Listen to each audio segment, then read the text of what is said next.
noite. Daniel capítulo 12, verso 9 e verso de número 10.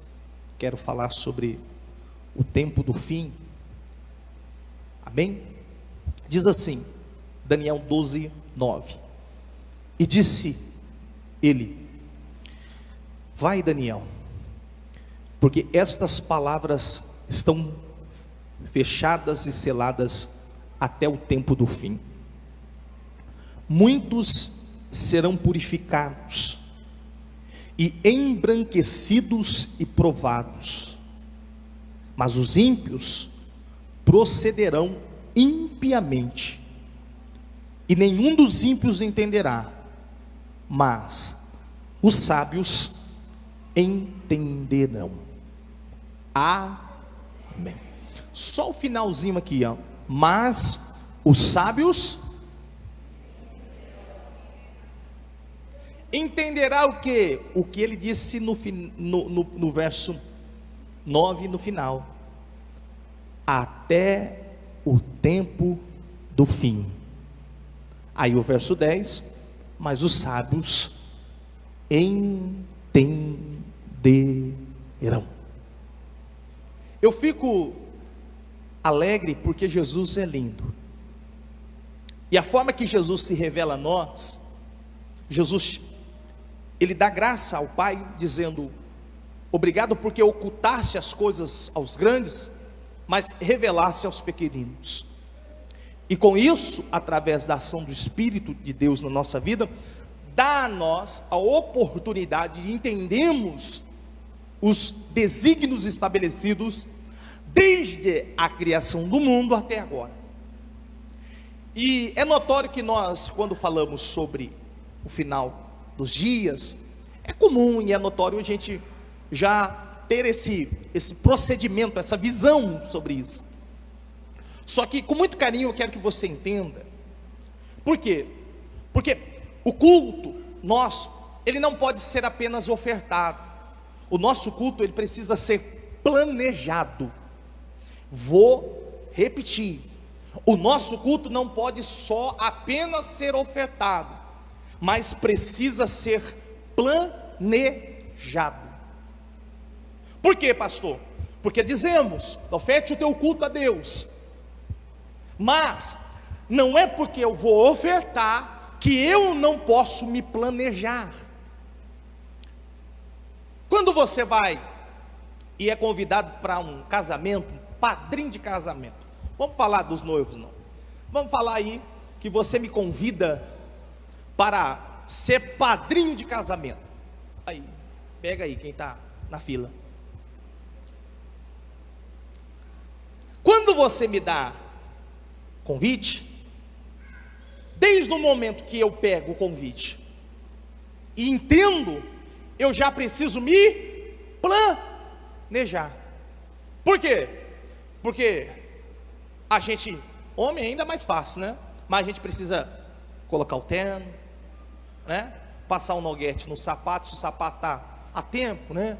Lá no guarda-roupa, assim, bem apagadinho, a gente precisa comprar um noguetinho para dar uma lustrada. Não é assim? No dia do casamento a gente passa ali no Reginaldo para dar um tapa no cabelo. Eu preciso me planejar. Agora, a minha esposa, não precisa nem falar, né? Ela precisa primeiro ir aonde existe vestidos para alugar ou para comprar. A mulher é assim. A mulher, ela não vai se não fazer unha, se não fazer sobrancelha, se não fazer cabelo. Está planejando. Está entendendo? E você também não pode ir no casamento se antes você não comprar o presente dos noivos. Ou seja, há toda uma estrutura de planejamento para ir e para estar num casamento. Agora, para estar no culto, é necessário também ter princípios de planejamento. Eu não posso ir no culto por ir. Eu não posso estar no culto por estar. Eu preciso planejar o meu culto a Deus. Entenda uma coisa, abra a sua Bíblia, deixa aberto Daniel, abra a sua Bíblia, Deuteronômio. Vamos ler Bíblia hoje. Deuteronômio capítulo 16. Quinto livro do Novo Testamento da Torá, Deuteronômio capítulo 16, verso 16. Eu queria que alguém lesse para mim,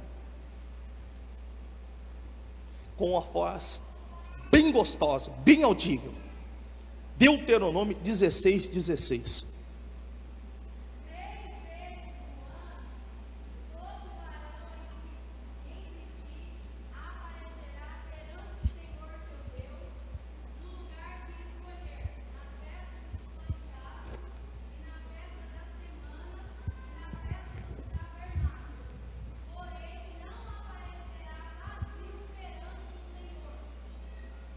Repete só a parte C do versículo. Porém, não aparecerá vazio perante o Senhor.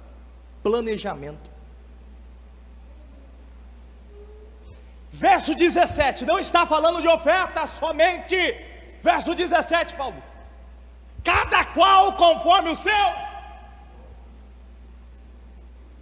Deus está dizendo a Israel: planeje estar no culto, planeje dar o culto a mim. Aí você acordou de manhã, nem lembrou de culto, nem lembrou de ceia, e chega aqui que nem um parasita, e Deus pega você hoje pelo pescoço e diz assim: eu não quero o teu culto desse jeito, porque o teu culto não tem sido planejado, o teu culto tem sido de qualquer maneira, e para Deus tem que ser o melhor. Eu não posso fazer de qualquer maneira. Eu preciso levantar pela manhã e dizer: opa, é só o culto de domingo que nós estamos tendo por enquanto, então eu preciso já planejar o meu culto. Eu preciso já planejar o momento da oração. Eu já preciso planejar o momento da intimidade com Deus. Eu já preciso planejar a minha oferta. Eu já preciso planejar a minha adoração. Porque para Deus precisa fazer com dedicação. Da mesma maneira que você vai num casamento, no aniversário, da mesma maneira que você vai comprar um carro, que você vai comprar uma casa, antes você planeja. Quando você vai comprar o carro, você não chega de supetão e fala: eu quero esse, pronto, acabou. Não, primeiro você vai ver o quanto ele bebe, se ele é econômico ou não, se a manutenção é cara ou não, se ele tem uma boa saída ou não, se a tabela FIP dele é boa ou não. Você vai planejando primeiro. Agora, por que pro culto você chega e joga para Deus e diz: stop? Quando não existe planejamento dentro do teu culto, ninguém apareça diante do Senhor com as mãos vazias, mas cada qual conforme o seu dom na sua mão, conforme a bênção que o Senhor te deu. Você precisa planejar o culto. O culto precisa ser esperado, o culto precisa ser ansiado, o culto precisa ter anseio. Pastor, você não diz que o culto é eterno, mas é a forma, expressão de dizer. O horário de culto nosso precisa ser desejado novamente pela igreja. As pessoas não têm mais desejo no culto, as pessoas não têm mais prazer no culto, mas o culto é onde o Eterno desce para ouvir a nossa adoração. As pessoas estão trocando o culto por as questões online. Estou trocando o culto porque qualquer coisinha que aparece, por qualquer entretenimento, por qualquer pessoa que aparece em casa, por qualquer problema. Ei, o meu culto é planejado. Quando coloco os pés pela manhã, logo no domingo eu digo para Deus: opa, hoje é dia de cultuar, hoje é dia de fazer diferente. Eu não posso ficar que nem um doido pensando no futebol, se quem vai ganhar é Corinthians, se é São Paulo. Eu preciso planejar o meu culto. Aleluia. Daniel, encerra o livro, Daniel, porque o fim virá, mas os sábios entenderão, Daniel. Os sábios entenderão, Daniel. Encerra o livro, Daniel. Sinta a autoridade de Deus hoje para pregar, hein? Os sábios entenderão, Daniel. O meu culto não pode ser de qualquer maneira. O meu culto não pode ser de qualquer jeito. Eu não estou diante do prefeito, eu não estou diante do governador, nem do presidente. Eu estou diante do Rei dos Reis, Senhor dos Senhores.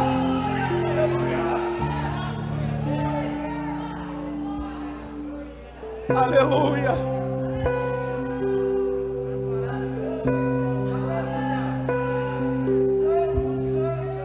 Oh,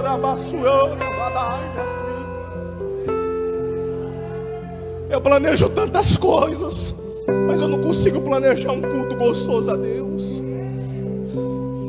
Eu não consigo, elaborar um culto a Deus. O culto se tornou, o desejo do culto em muitos crentes se tornaram igual o desejo de trabalhar. Levanta, ixi, tem que trabalhar. Ixi, tem que ir para o culto. Senão, domingo passado eu já não fui, pastor vai estranhar. Estou pouco me lixando, irmão, se você não vem. Todo o coração, irmão.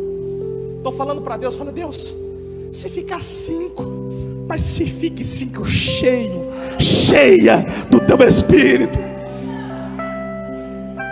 Pastores estão ficando cansados, com crentes doentes dentro da igreja, que muitas vezes não colabora para a ação do Espírito Santo, mas colabora simplesmente para multiplicação de burburinho, de contenda, de pessoas uma contra a outra. Mas está chegando o tempo que eu acredito que a chuva serôdia vai avivar a nossa vida, vai avivar o nosso coração. Voltaremos a sentir desejo pelo culto, voltaremos a ter anseio pelo culto. O culto vai voltar a arder no nosso coração.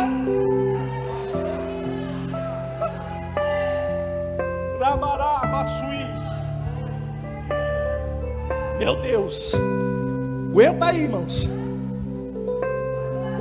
Uns 10 versos para ler ainda.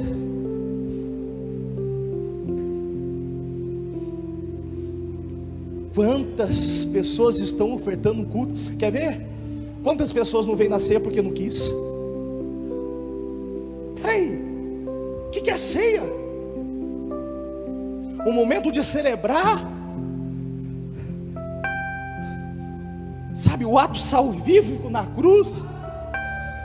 E eu não consigo ter prazer de participar da ceia, quando ele disse, fazei em memória, faz em memória minha. Não estou dizendo, pastor, está com Covid, tem pessoas nossas da igreja que pegaram Covid viajando, não aqui, viajando. Louva a Deus que Deus tem guardado aqui dentro. Louva a Deus, amém. Com suspeita, amém. Os irmãos estão em casa, tem que ficar mesmo. Agora eu estou dizendo de pessoas que não vieram porque não querem, não tiveram interesse. Por quê? Porque já não existe mais nenhum tipo de planejamento. Eu chego no culto, chego por chegar. Eu chego no culto, chego por chegar. Eu chego no culto porque eu vou tocar. Eu chego no culto porque eu estou na porta. Eu chego no culto, sabe por quê? Porque eu tenho que comprar água. Eu chego no culto porque eu tenho que abrir e ligar os ventiladores. Eu chego no culto porque eu vou pregar. Eu chego no culto porque o homem da mocidade, o líder da mocidade vai ver que eu faltei. Ei, chegue no culto planejando ofertar. Meu Deus. Mateus 26, abre aí rapidinho, Mateus 26. Mateus 26, 6 e 7, vamos continuar.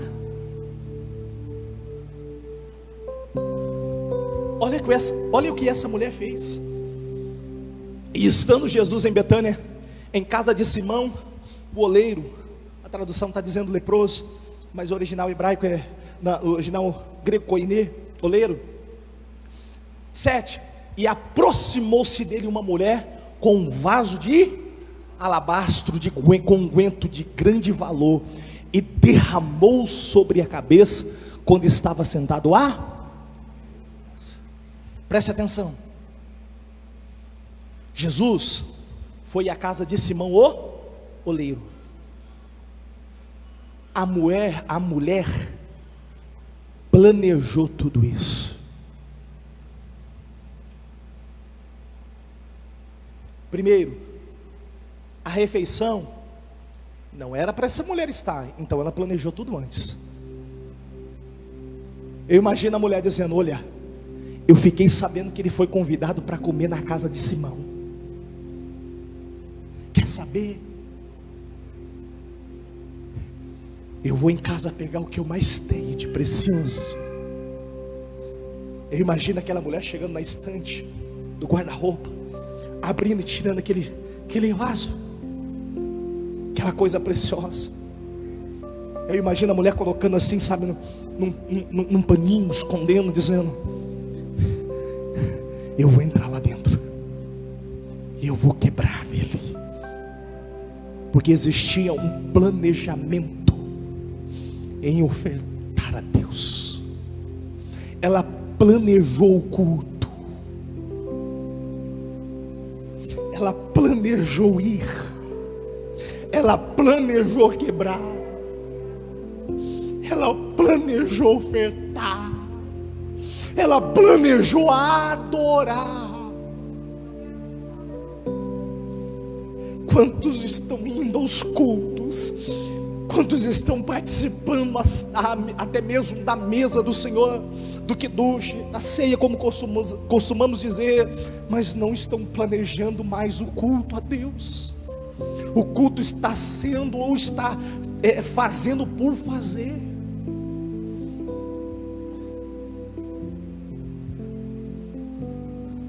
Planeje o teu culto. Antes de levantar pela manhã, como temos culto apenas no domingo, por enquanto, que você levante domingo dizendo: hoje é noite especial, hoje é um dia muito bom, eu vou planejar hoje, vou dar quantos de oferta hoje, que roupa que eu coloco hoje? Será que eu coloco um creme para cachear o cabelo, ou será que eu passo uma chapinha para alisar o cabelo? A gente tem planejado tantas coisas do lado de fora, e não planejamos mais as coisas dentro da casa do Senhor.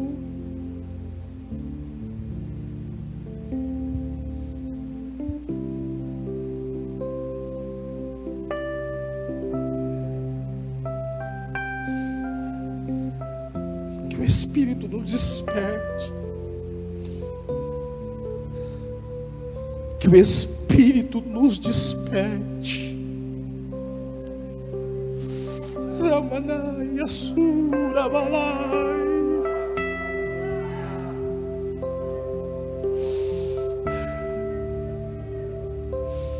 Que Ele nos desperte.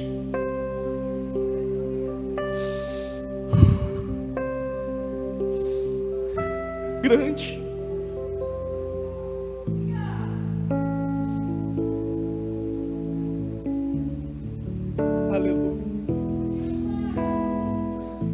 Que o Espírito Santo nos desperte nessa noite.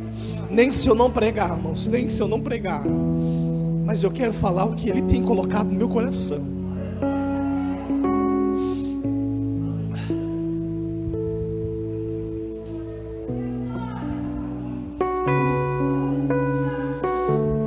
Aleluia. Grande é o Senhor e muito digno de louvor. Na cidade, cante.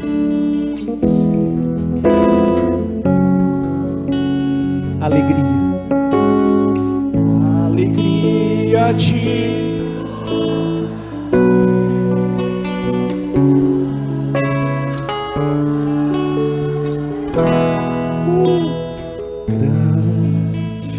Ramadá. Andarei a suei na maço eu narama.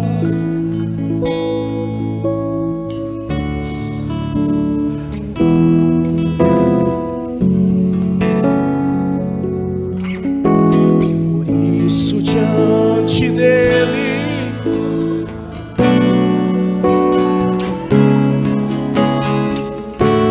porque queremos o teu nome em grande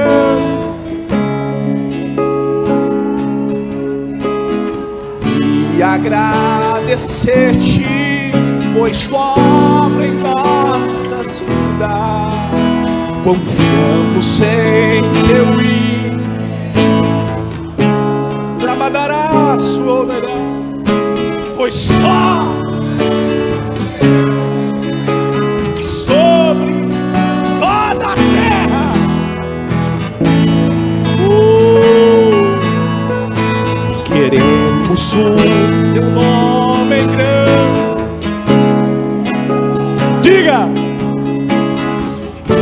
agradecer-te, pois tua obra em nós confiamos.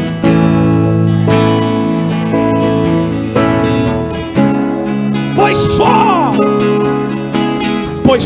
o Deus.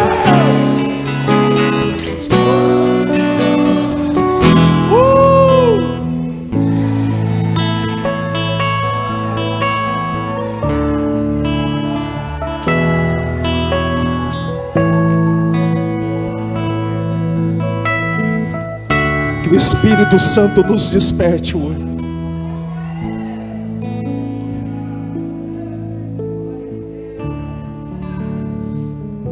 Que nos desperte a planejar o nosso culto ao Senhor. Aleluia. Porque quando planejamos, nos tornamos luz para o momento de trevas, para o momento final que estamos vivenciando. Entenda uma coisa: quando Jesus, nos seus sermões, ele traz o respaldo sobre o crente, o cristão, ser luz do mundo. É interessante que as pessoas têm talvez uma visão um pouco rasa, porque em momento nenhum Jesus está dizendo que nós somos luz no mundo. Ele está dizendo que nós somos luz do mundo. E é uma grande diferença ser luz no mundo e ser luz do mundo. Ser luz no mundo significa clarear, se destacar, significa aparecer. Porque se eu sou luz no mundo, eu preciso aparecer. Mas o que Jesus está trazendo no seu sermão é dizendo: nós somos luz do mundo. Entenda uma coisa. Vem cá, Jonathan, vem cá. Fica aqui, de pé. O que Jesus está querendo dizer é o seguinte: quando eu estou abastecido da presença do Espírito, quando eu estou cheio do Espírito, eu sou luz do mundo. Mas eu não sou luz para que o Jonathan me veja. Eu sou luz quando eu me aproximo do Jonathan. E quando eu me aproximo do Jonathan como luz, o Jonathan começa a enxergar o perdão da expressão, a desgraça que ele vive, o pecado que ele vive. Ele começa a olhar para si e dizer: peraí, ele está trazendo a luz, e a luz que está nele está radiando e mostrando a minha miséria, está mostrando quem eu sou. E quando nós nos afastamos, ele volta a permanecer na escuridão e nas trevas. Por isso, os últimos dias, o tempo final, nós precisamos brilhar em meio à escuridão, em meio a pessoas que não têm mais esperança. Precisamos aparecer e encostar perto dessas pessoas, e elas precisam olhar para si mesmo e dizer: peraí, ele chegou perto de mim, eu senti vontade de não falar mais palavrão. Ele chegou perto de mim, obrigado, Jonathan, eu senti vontade mais de não cair mais no pecado. Ele chegou e me aconselhou, eu senti vontade de mudança. Ei, nós somos a luz do mundo.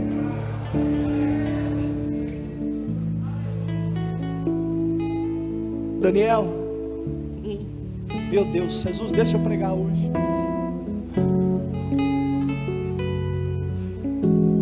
Aleluia, irmãos, que glória, que coisa gostosa.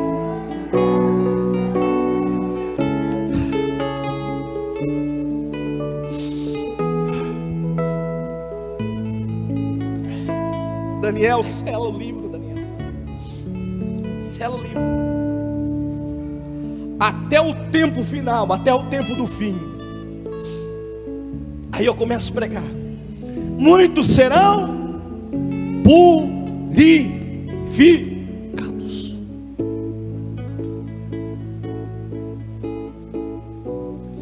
Eu sempre disse, eu entendo na questão escatológica, por mais que alguns teólogos entendam que o arrebatamento da igreja virá em um tempo de apostasia, um tempo de frieza, um tempo de moridão, um tempo de legalismo, um tempo de relativismo, eu entendo isso, mas eu acredito que o arrebatamento também vai acontecer num tempo onde a igreja vai queimar novamente por dentro pelo anseio pelo noivo.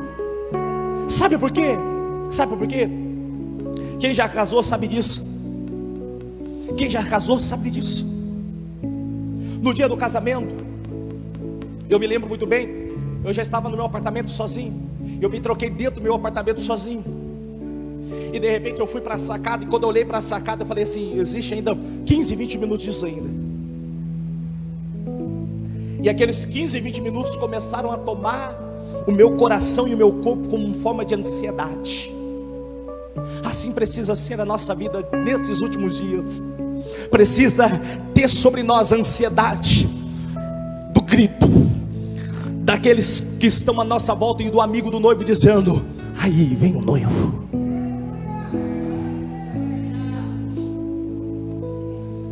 Aí vem o noivo.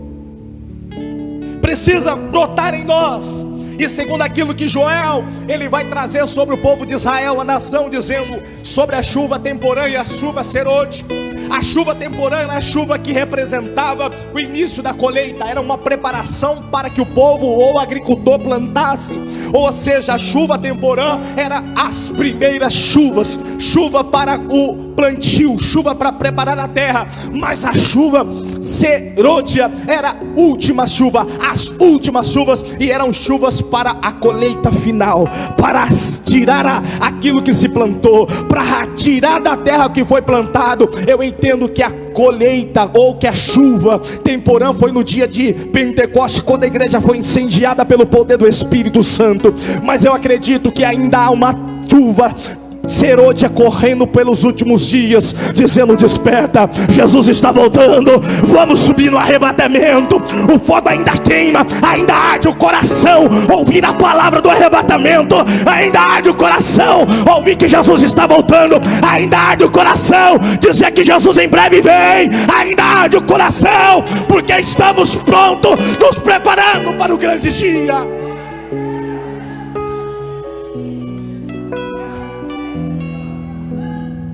Quantas pessoas não conseguem mais ter firmeza nessas palavras? Paulo vai trazer a consolação da igreja primitiva. A consolação da igreja primitiva era a seguinte: está doente? Jesus está voltando. Está com câncer? Não se preocupa não, Jesus está voltando. Perdeu tudo? Não se preocupa, Jesus está voltando. Perdeu o pai? Jesus está voltando. Perdeu a mãe? Jesus está voltando. Perdeu o filho, filha? Jesus está voltando.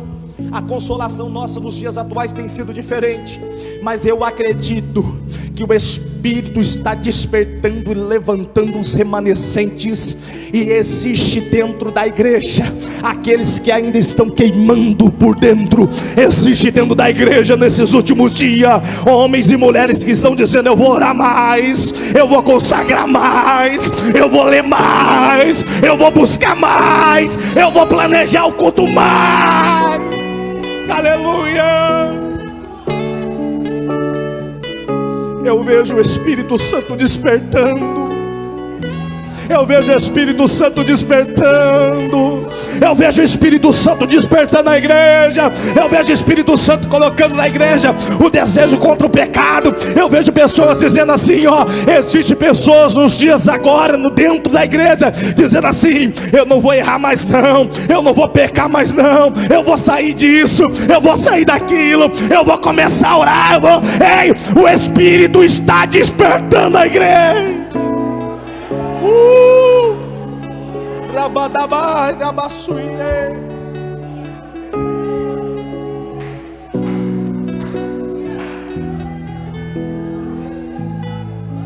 Ô Daniel, quem é sábio, Daniel vai pegar, Daniel. Daniel, os sábios vão entender, Daniel. O livro vai ser selado, Daniel, mas o Espírito vai fazer queimar por dentro. Aleluia. O tempo está passando, não posso pregar muito, mas quer ver? Vamos trocar só algumas informações.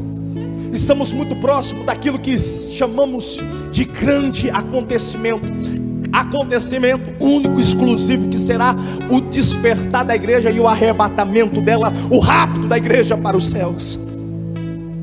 Se nós olharmos, eu marquei algumas coisas e não dá tempo de falar uma por uma, então só vou falar por cima.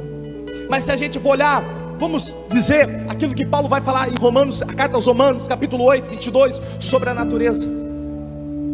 Irmãos, olha ao nosso redor, olha o que está acontecendo com a natureza.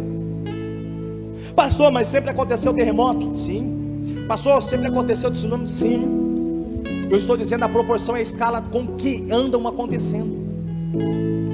Presta atenção. Nós vemos cientistas falar sobre o descongelamento das geleiras, sobre o aquecimento global. Isso nunca aconteceu. Nós vemos tantos eclipses nos últimos dias acontecendo. São sinais. A gente vê, irmãos, estrelas. Cientistas estão dizendo que estrelas estão desaparecendo. Cientistas estão dizendo que o sol está morrendo. Está sendo constatado pelo homem. Sinais estão acontecendo na natureza. E Paulo vai dizer: a natureza geme como dores de parto.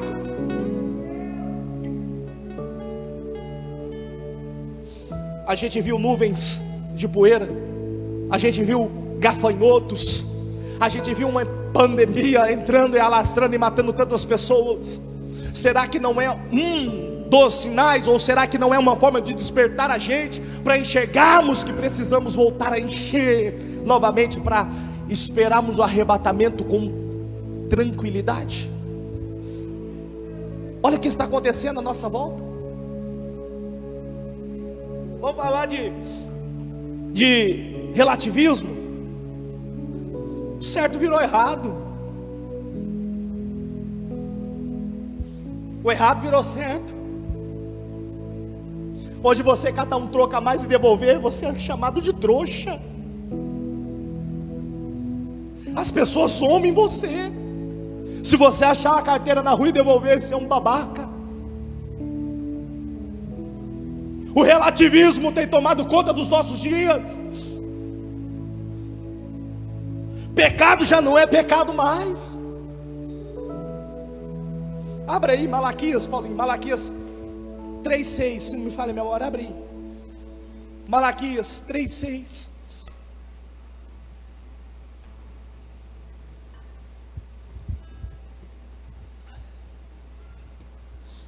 Isso, porque eu, o Senhor, não mudo. Vou repetir. Porque eu, o Senhor, não mudo. O céu pode deixar de existir, a terra pode deixar de existir, mas as minhas palavras permanecerão para sempre. As pessoas estão invertendo as coisas. Não é pecado não, pastor. A gente está mudando. Eu digo muito para a igreja, sempre disse em trabalhos de ensino, escola dominical, uma coisa é a igreja ter a questão de tecnologia, a igreja modernizar, outra coisa é a igreja mundanizar. Modernizar é bom, modernizar é ótimo, a gente precisa sim, mas mundanizar não. O Senhor não muda, Ele continua o mesmo. O pecado de ontem continua sendo o pecado de hoje, e vai ser pecado amanhã. O que tirou Israel do projeto de Deus vai tirar a igreja também. Pecado nunca vai mudar. Ou seja, esse relativismo dizendo não é pecado não é bem assim não, isso é coisa de Satanás. Nós devemos entender: o que é errado, o que é certo e pronto, final.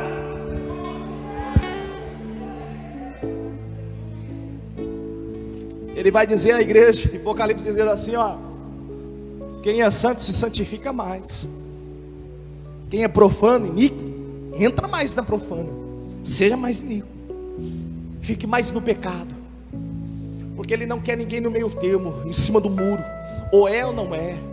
Ele odeia vomitar-te-ei da minha boca, porque és morno.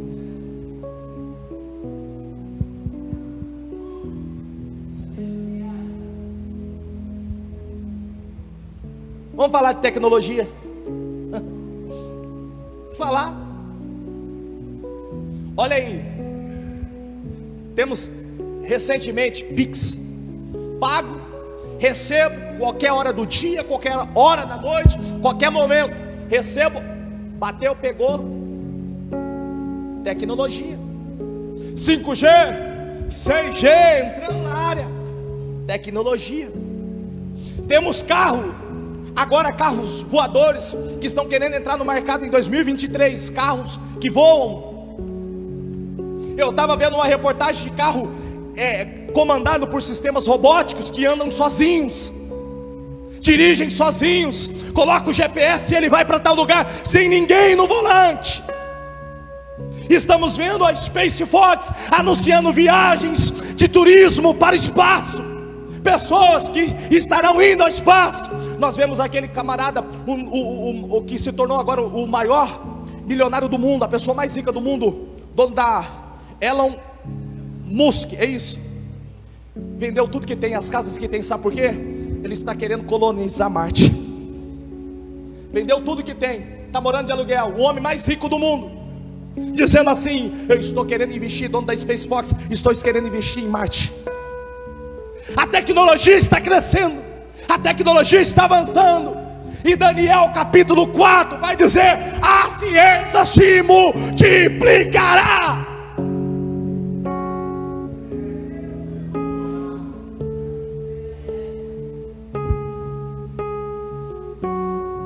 Drones estão querendo lançar agora no mercado, esse trabalho que nós estamos vendo de entrega, Mercado Livre, algumas empresas que trabalham com transporte, agora estão querendo fazer através de via drone.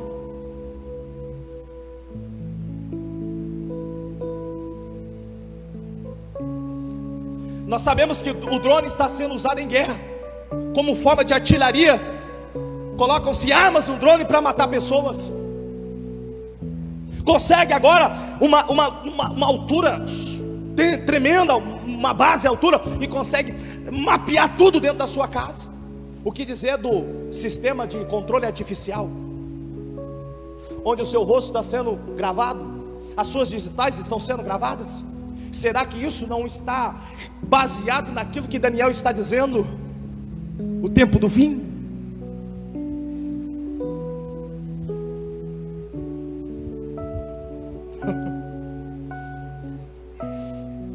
Robôs, aquela roupa, quem viu aquele vídeo da roupa do cara, o cara voando agora com a roupa, estão entrando no mercado, a tecnologia está avançando de uma forma rápida. Mas Daniel capítulo 12, que nós estamos aqui lendo, verso 4 diz: e a ciência se multiplicará. Olha o texto, está dizendo assim, ó: e eu Daniel, e tu Daniel, fecha estas palavras, e sela esse livro até o fim dos tempos. Muitos correrão de uma parte para a outra, e a ciência se multiplicará.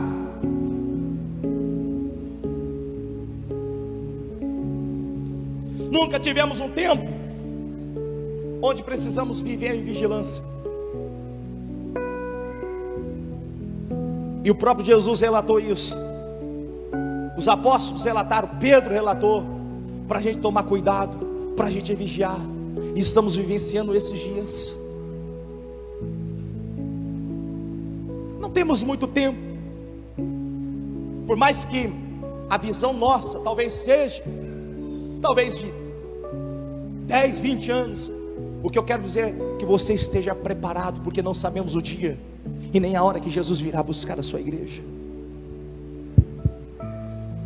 É gostoso falar sobre bênção, é gostoso falar sobre prosperidade, é gostoso ter essa visão. Esses dias eu falava para os meninos: eu prego sim bênção, eu prego sim prosperidade, porque a gente precisa ter um equilíbrio na vida.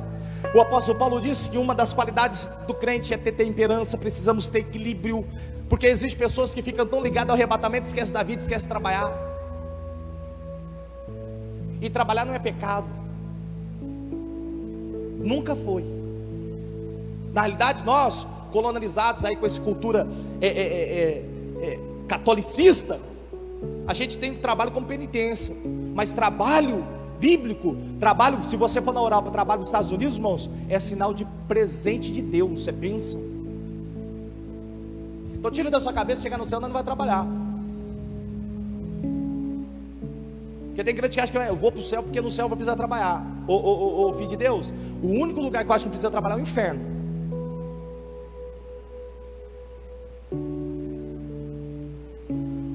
Tira esse espírito de preguiça do seu corpo. Se você quiser, vem cá que eu faço sessão de descarrego contigo. Ah, trabalhar? Feliz. Porque tem uns crentes, não, Jesus vai voltar, eu vou trabalhar não. Precisamos ter equilíbrio. Ao mesmo tempo que eu preciso trabalhar, eu também preciso entender que eu preciso estar pronto para o arrebatamento. Ao mesmo tempo que eu preciso conquistar minha casa, conquistar o meu carro, minhas coisas, eu preciso também estar conquistando o dom. Eu preciso estar cheio, eu preciso ter equilíbrio. Porque se eu não tiver equilíbrio, eu estou pendendo de um lado, e diante de Deus estou errado. Por isso que Paulo vai dizer: tudo me é lícito, tudo, mas eu preciso ter convicção que certas coisas não me convêm. Preciso ter equilíbrio. Agora, se a gente for olhar, irmãos, os acontecimentos, eu vou encerrando para a ceia, vou fechar a Bíblia, não prego mais. Se a gente for olhar esses últimos acontecimentos, estamos vivenciando os últimos momentos.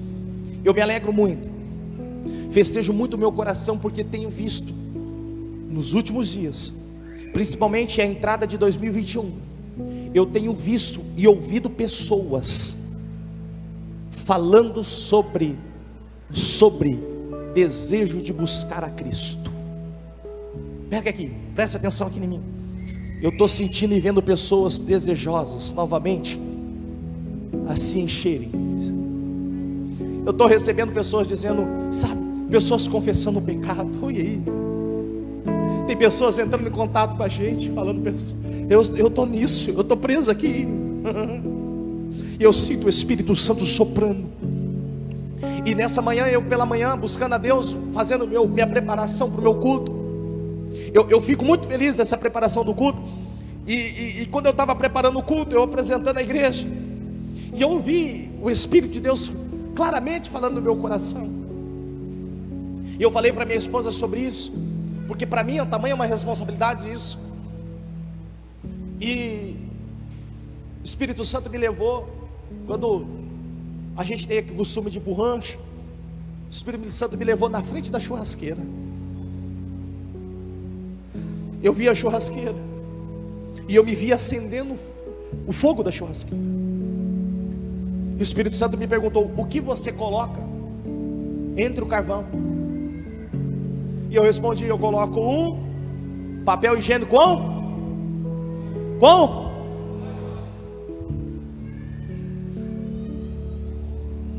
você fecha, põe o pedaço do carvão e acende o fogo. E o início é tão pequeno, só que você precisa vigiar, tomar cuidado para o fogo não.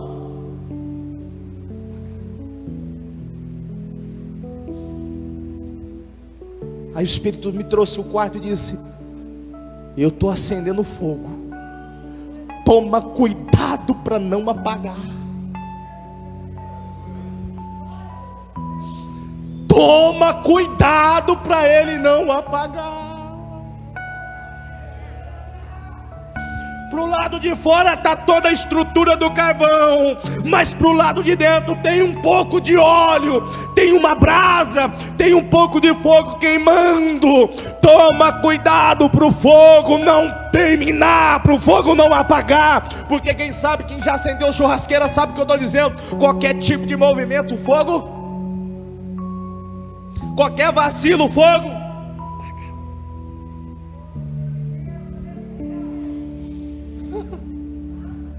O Espírito Santo está acendendo fogo dentro do nosso coração. O Espírito Santo está acendendo fogo dentro da igreja. E eu, como pastor, tenho a responsabilidade de fazer esse fogo não apagar. de ensinar, de pregar, de falar, dizer: ei, desperta, o fogo não pode apagar, o fogo não pode apagar, desperta, o fogo não pode apagar. Ora, mandabaço, aleluia.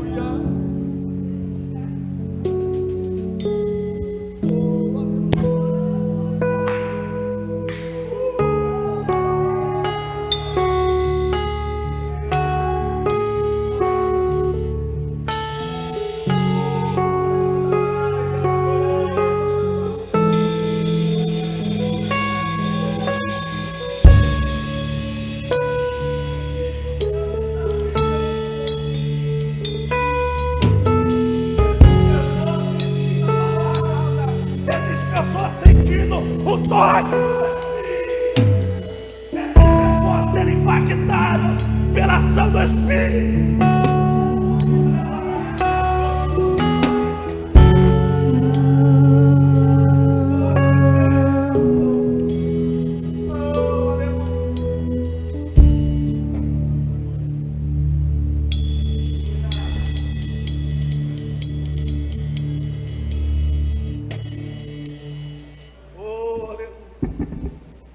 Passou o microfone, parou não, irmãos.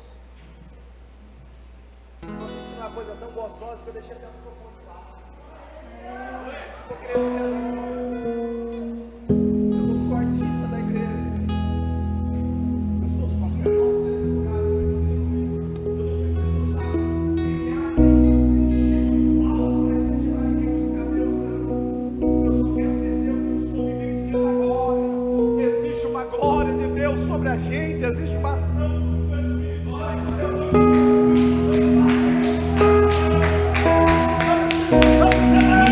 Eu estou na porta, deixa eu entrar, deixa eu entrar.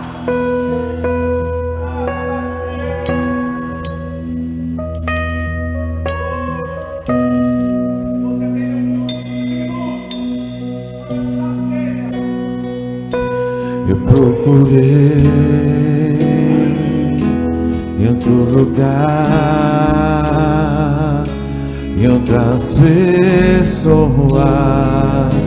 em tantas coisas. Eu procurei em outro lugar, em outras pessoas, em tantas coisas, mas descobri seu rio em mim e transbordei do teu amor, sinto fluir teu rio de vida aqui. Sinto fluir teu rio de vida aqui.